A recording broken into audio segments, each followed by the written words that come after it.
In this video I want to talk about my experience recording live concerts.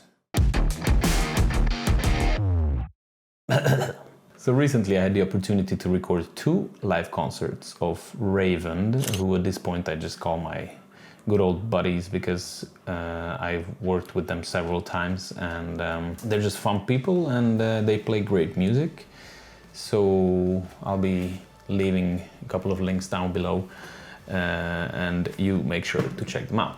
So after I talked to them, I started planning how many cameras to use, what framing, should I record multi-track, what is multi-track, how to interact with the mixer, and how to make it interesting because I'm alone. So 4 static cameras and 1 moving wouldn't be so interesting in my opinion, so I had to spice it up a little bit, obviously. And what are the things that can go wrong? Because let me tell you, they did. So the gear I had at hand was 2 DSLRs and 3 action cameras. 3 action cameras were placed on the stage. One is the drum cam. The second one had an overview of the band members from behind and the crowd.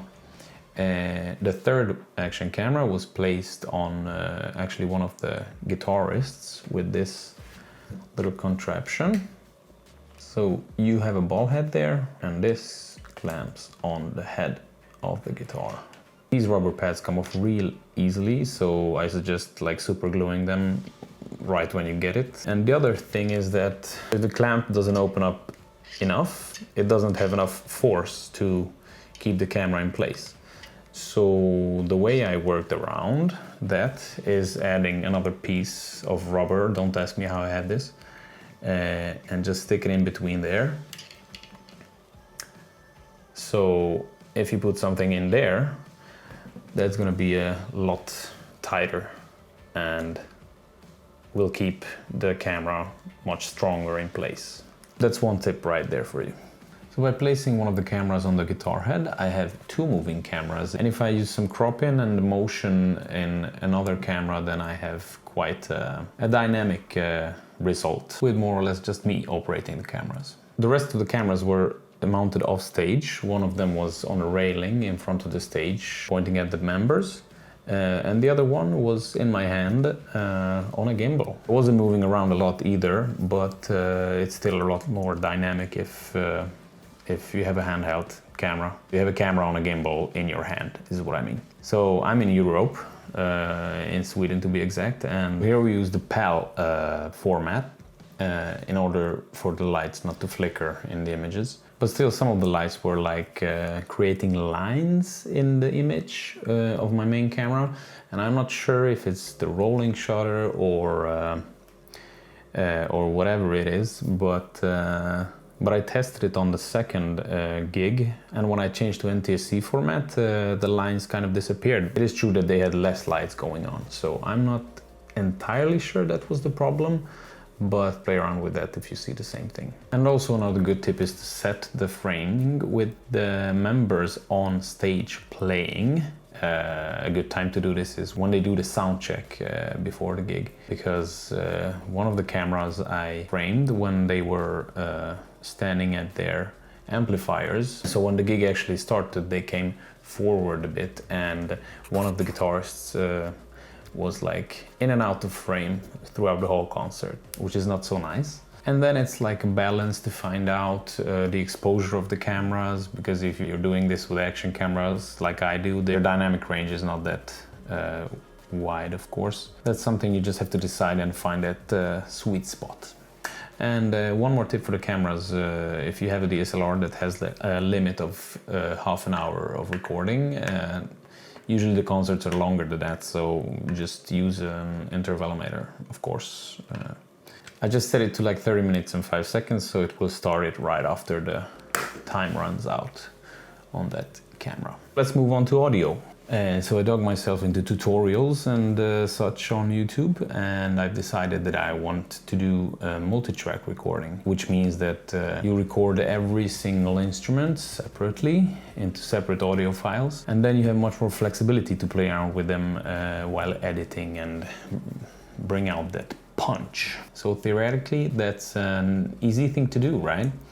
Well, it turns out in reality it's not that easy. So on the first gig, we spent more or less 2 hours to set it up, and shout out to the mixer there who had the patience with me and helped me a lot. We made a few phone calls, tried other softwares and so on, but we made it, and it worked. And by the way, how that works is that you just plug your computer into the sound card or mixer board, you get your channels there, and this is the type of connection that you usually need to plug in to the soundboard, and then just the regular USB cable going into your computer. On the second gig it was even easier because the other band who played with Raven had it all set up for them already. So I didn't even bother plugging in my laptop, which was kind of a mistake, it turns out, but I will tell you why later in the story. I also recorded some room tone, which means you just put out a recorder a bit further away from the stage at certain locations. So you record some of that crowd, and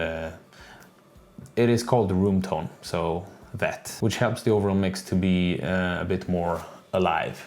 And I'll just sneak a quick tip in there. This little thing is like a volume rocker for headphones. So you have an input and an output there. You plug in the microphone here, and this goes in the recorder.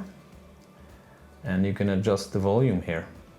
And what this does, it lowers the input of whatever you're recording. On a concert, obviously, it's very loud. So if you don't want your audio to be distorted, you just pull down the level here. And this is like a very cheap, bad quality gadget, but it works. You can even use this if you want to directly plug into the soundboard and record a complete mix there. And again, like full respect to the mixer guys that I've worked with on these 2 occasions, because they have their own thing to care about, and then me coming to them asking for this and that every time, I'm just making their work harder. So it was a pleasant surprise how cool they were with me. Another tip is to be there early, because a lot of things can come up. For me, for example, I didn't have the opportunity to test the PC and soundboard connection, so it turned out that I had to download like a driver for this specific soundboard. So it's always good to know what kind of soundboard your mixer is going to be using. So in the end, we come to the most important lesson that I've learned on these 2 gigs, which is you have to make sure that everything works fine.